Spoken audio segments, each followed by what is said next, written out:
여러분, 그리스도인들은 반드시 기도해야 할 것입니다.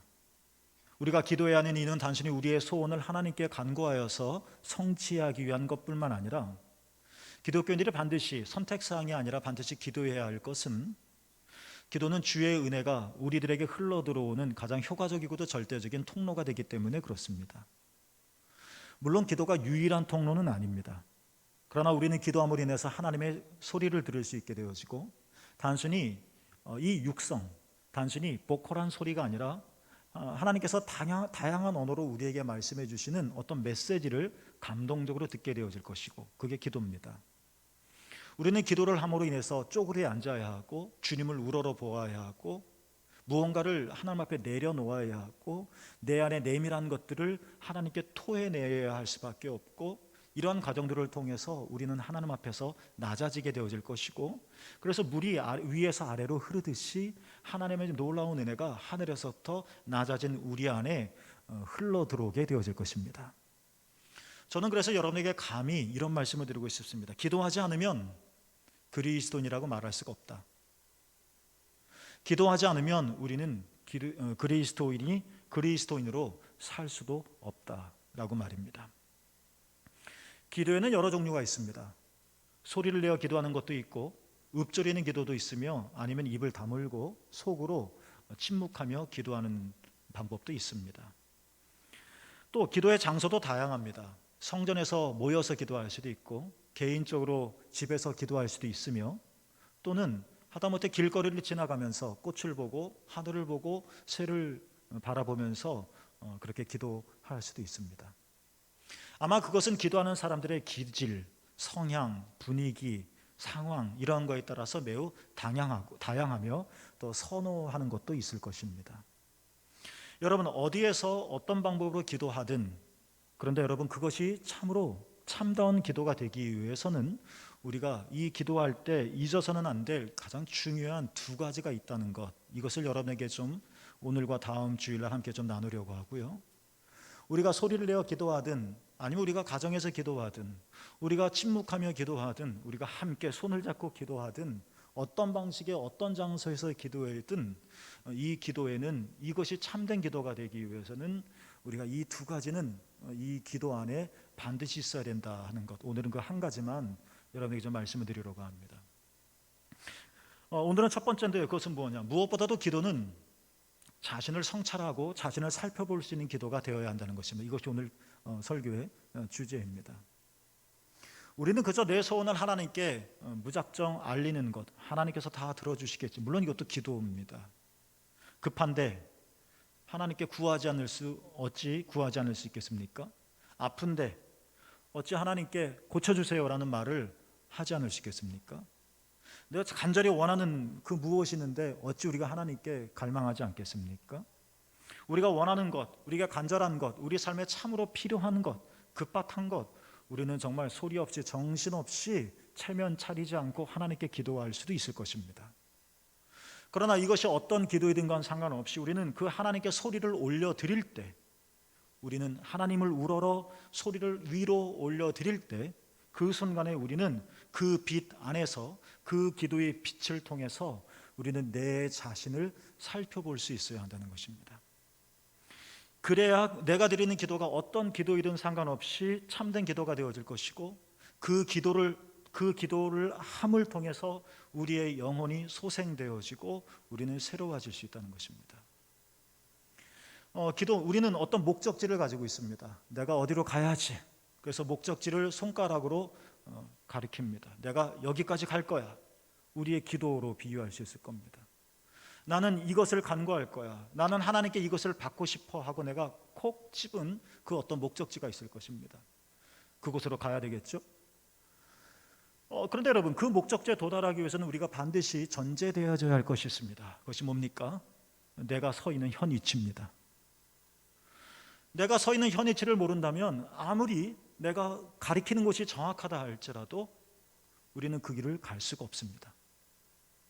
내가 가야 할 것도 분명히 알아야 되겠지만, 내가 무엇을 간구해야 되는지도 분명히 알겠지만, 기도가 무엇인지를 깨닫는 것도 중요하겠지만, 내가 어떻게 기도해야 되는지 알아야 되겠지만, 그러나 참으로 내 기도가 하나님께 도달하기 위해서, 나의 음성이 하나님 앞에 올려지기 위해서, 그 영적인 목적지에 도달하기 위해서 우리가 먼저 목적지를 찾음과 동시에 그 목적지 아래에서 빛에서 우리는 나의 위치를 항상 파악해야 한다는 것입니다. 그래야 우리는 제대로 방향을 잡을 수 있습니다. 그래야 우리는 엉뚱한 곳으로 가지 않을 수가 있는 것입니다.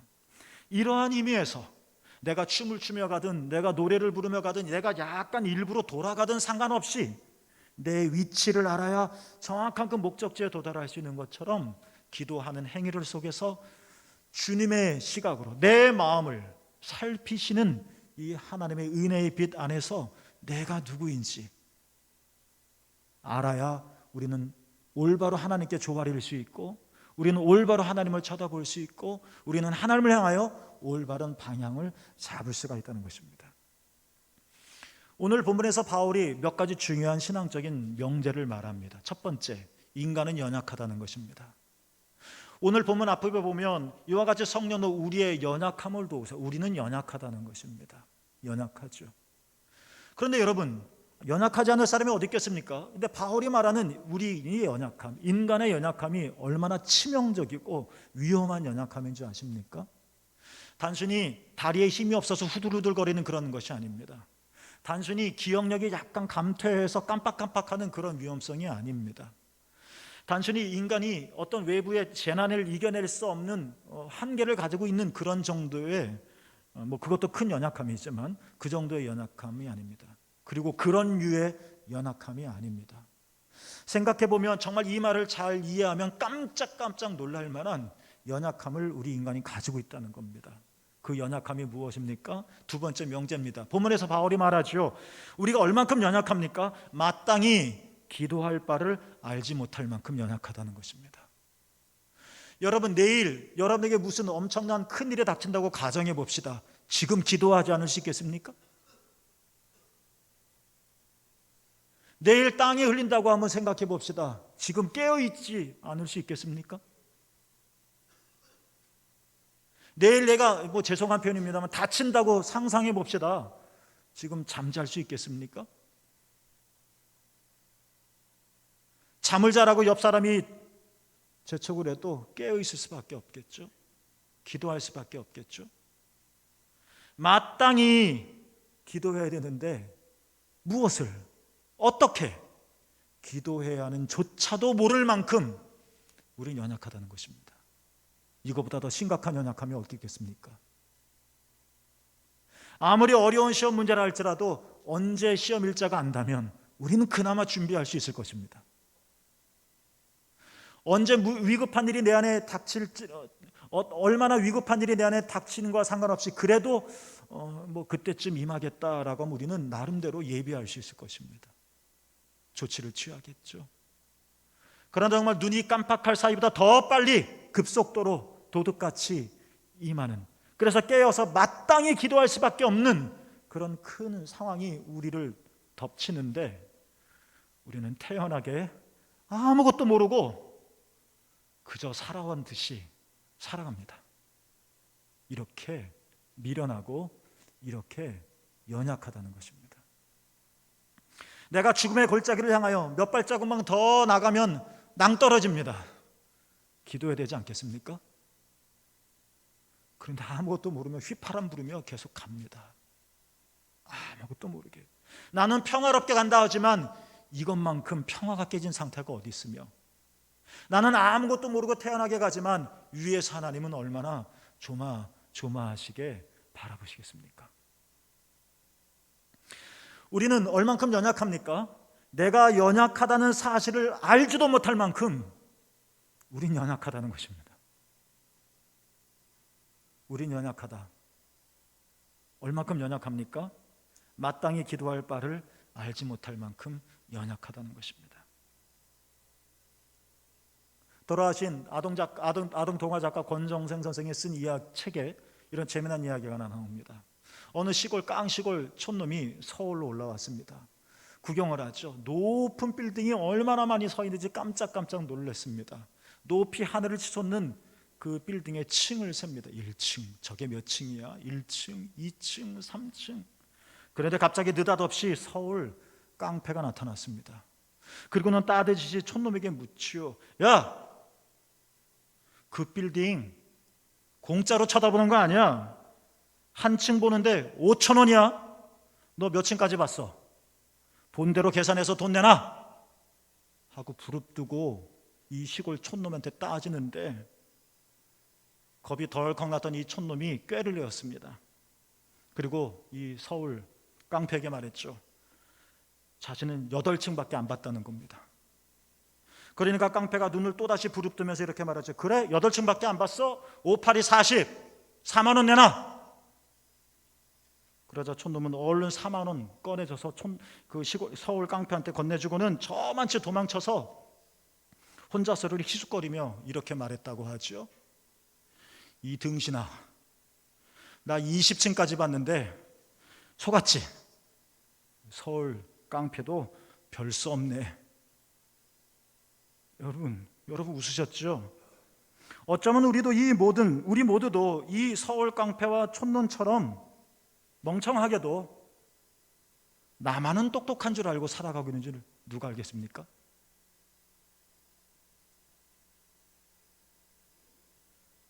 바울이 말합니다.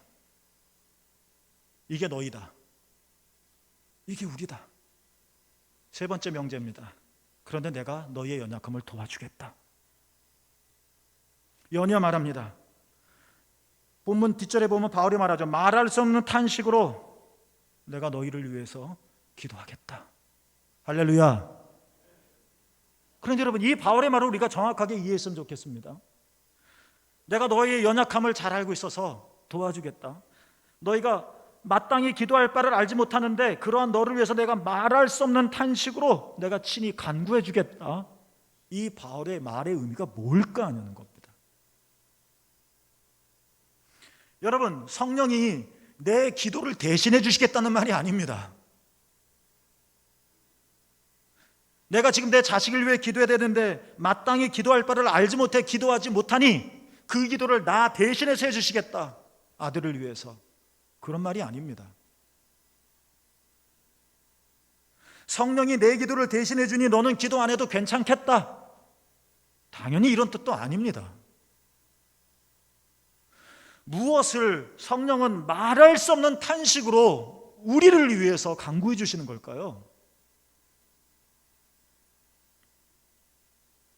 우리를 위한 성령의 말할 수 없는 탄식의 간구는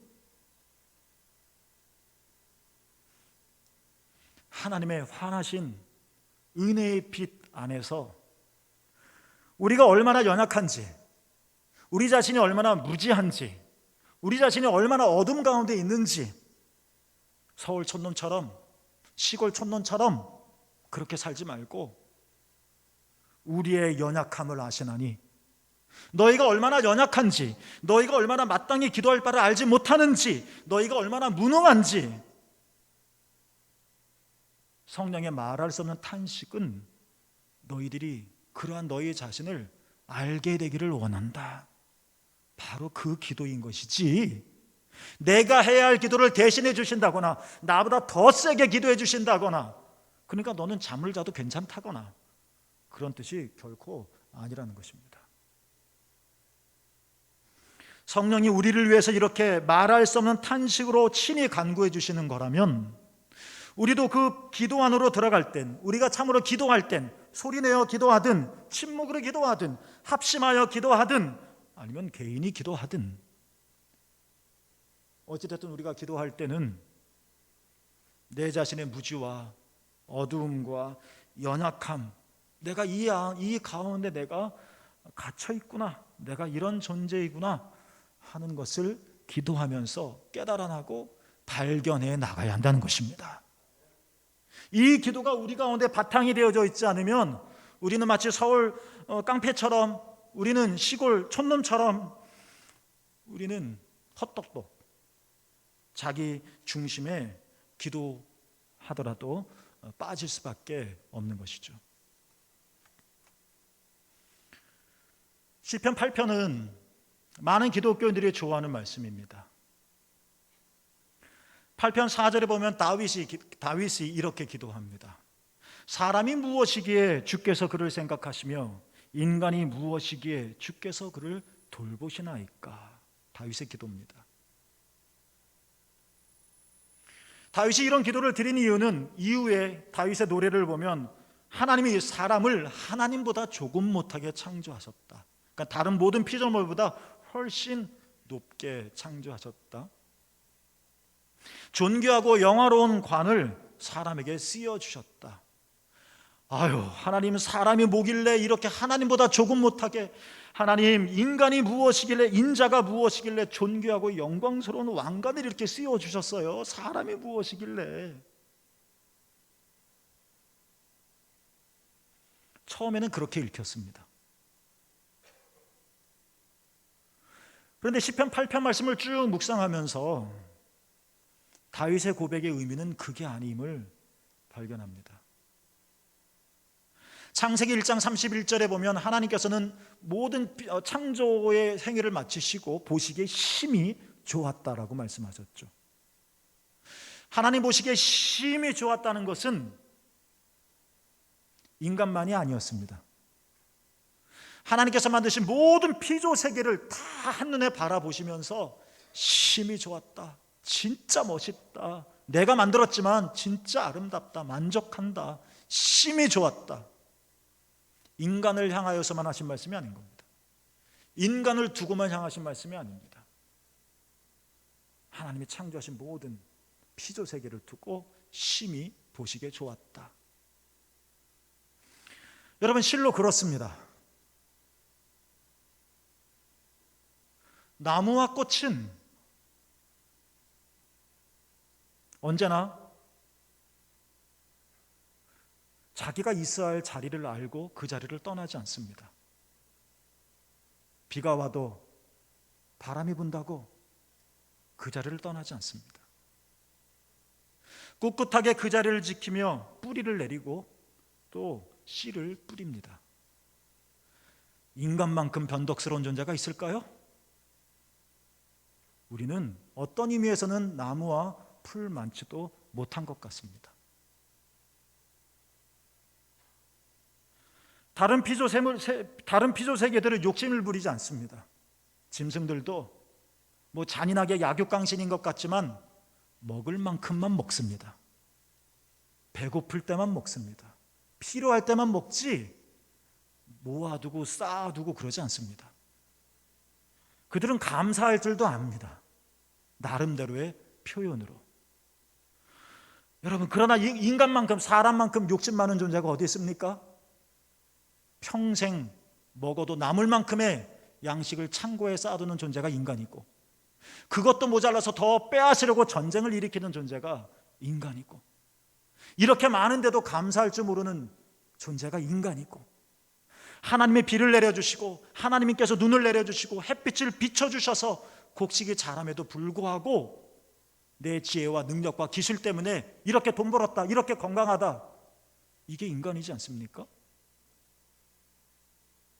죄를 짓지 않습니까? 내가 하나님과 같이 되어, 이 말에 귀가 쏙 열리며 선악을 알게 하는 나무 열매를 따먹은 존재가 사람이지 않습니까? 인자이지 않습니까? 그런데 이 인간이 교만하게 나는 너희들과 달라 말을 할 수 있다고, 너희들은 직립보행 못하지, 너희들이 이성을 쓸 수가 없잖아 하면서 마치 자기가 스스로 자신의 머리에 존귀하고 영화로운 왕관을 씌웁니다. 다윗의 시였죠. 그런데 그 다윗이 얼마나 흠이 많습니까? 존경할 수밖에 없는 인물이기는 하지만, 그러나 그도 때로는 인간적이었고, 그도 때로는 의롭지 못했고, 그도 때로는 이기적이었고, 그래서 사람을 죽였고,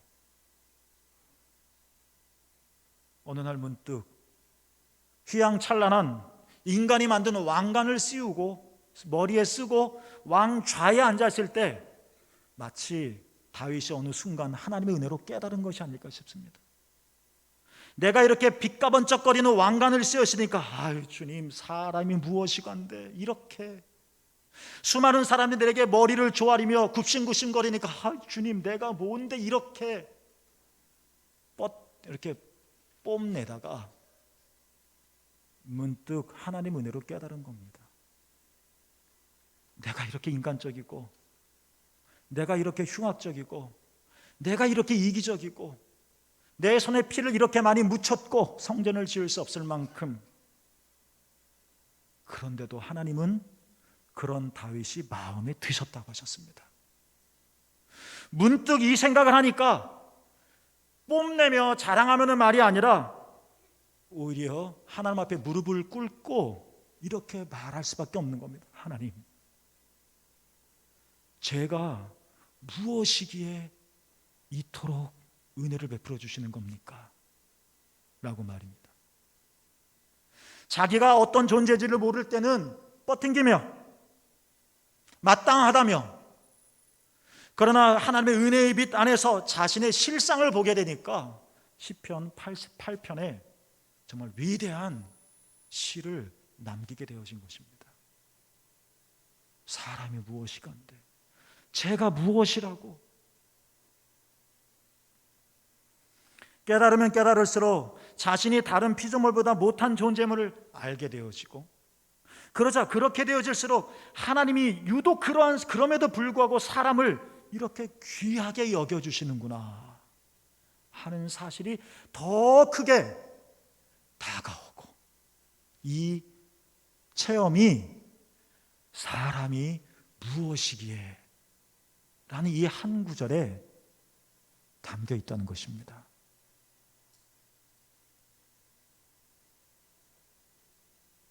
사람이 무엇이기에 라는 이 말은 우리의 거짓된 우월감을 내려놓으라는 겁니다. 이것은 우리를 사정없이 난도질하고 우리의 자존심을 짓밟는, 우리를 정죄하고 책망하는 말이 아닙니다. 너는 그따위밖에 안 돼, 너는 그 정도밖에 안 된다고, 내 말이 맞잖아, 이런 게 아닙니다. 거짓된 우월감에서 벗으라는 겁니다. 너는 연약한 존재임을 인정하라는 겁니다.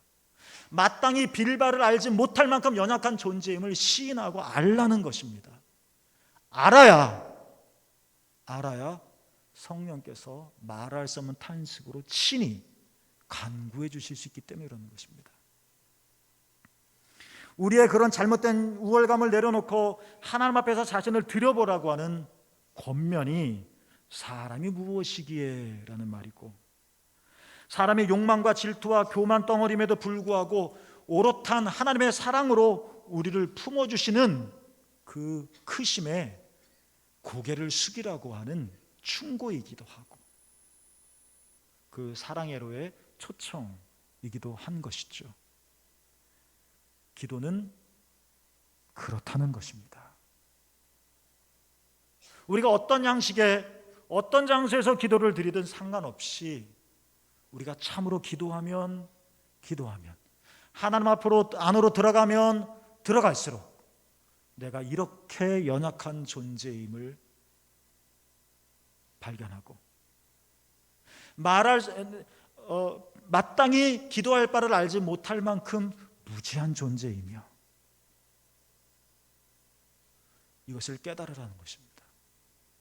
그때 하나님의 놀라운 은혜와 다윗에게 쓰여진 존귀와 영화로운 왕관, 사람이 무엇이기에, 제가 누구이기에 이렇게 이토록, 이 영화로움을 우리는 그제서 기도를 통해서 얻게 되어지는 것이죠. 한 화물차가 육교 밑을 지나가다가 육교에 그만 걸리고 말았다고 합니다. 기사는 화물차에서 내려서 발을 동동 굴었습니다. 뒤로 물러갈 수도 앞으로 빠져나갈 수도 난처했습니다. 그때 어떤 한 젊은이가 다가와서 말했습니다. 제가 해결 방법을 알려드리겠습니다. 타이어에서 공기를 빼면 됩니다. 처음에는 우습지 않게 들렸습니다. 자신을 놀린다고 여겼습니다. 그러나 방법도 없고 또 옳은 방법일 수도 있겠다라고 생각해서 타이어에 공기를 뺐습니다. 그리고 통과할 수 있었죠. 이 이야기를 어느 한 신학자가 글에서 쓰면서 이런 말을 했습니다. 그 신학자의 말입니다. 우리는 잔뜩 부풀어 있어 통과하지 못하고 어딘가에 걸린 적이 얼마나 많은가. 공기를 빼내고 겸손하게 되어야 한다. 그러면 어디든 통과할 수 있다. 우리가 기도하면서도 여전히 신념이 아닌 고집 속에 묻혀 있고, 기도한다고 하면서도 의가 아닌 자존심에 떨고 있고, 우리가 기도하지만 거룩이 아닌 이기적인 욕망에 우리가 사로잡혀 있다면 그것이 무슨 기도이며 그 기도가 얼마나 능력과 효과가 나타날 것인가.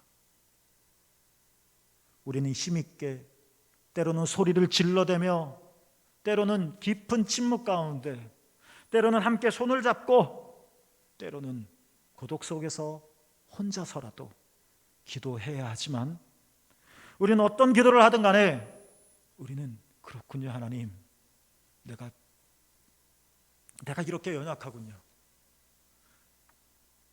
내가 마땅히 기도할 바를 알지 못할 만큼 연약한 존재이군요. 이 사실을 발견하고 하나님 앞에 내 자신을 들여내놓을 때, 사람이 무엇이기에, 제가 무엇이기에, 그제서 성령께서 우리에게 부어주시는 존귀와 영화로운 왕관을 씌워주시는 이 놀라운 체험들을 우리는 하게 되어질 것입니다. 바울은 그것을 에베소서 2장 9절에서는 이렇게 말했습니다. 그리스도 안에서 날마다 새롭게 발견되려 함이니라. 내가 주 안에서 점점 작아질 때, 주님은 내 안에서 점점 위대해지실 것입니다. 여러분,